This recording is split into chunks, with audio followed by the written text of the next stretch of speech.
بسیار خوش شدم تمام همکارا را از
بسیار خوش شدم تمام همکارا را از در جهان مجازی دیده بودم، امرای نمایش بلد بودم، اما امروز که شما را از نزدیک میبینم بیخی یک احساس راحتی و خوشی میکنم.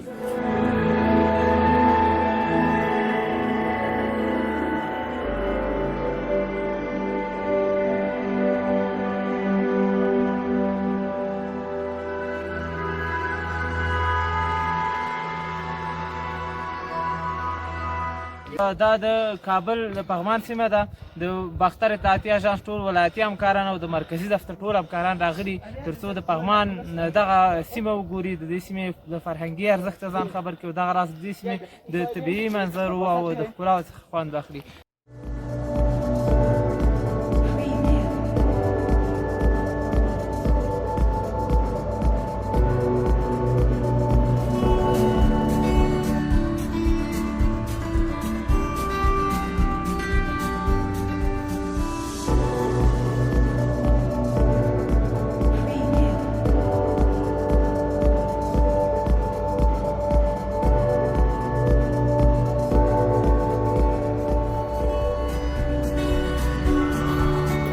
فضا همیشه زیباست، اما با آمدن شما با بودن شما زیباییش با وقت چند برابر شده.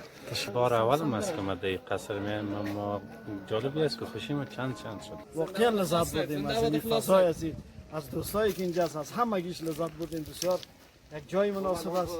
جای شما خالی دوستای عزیز.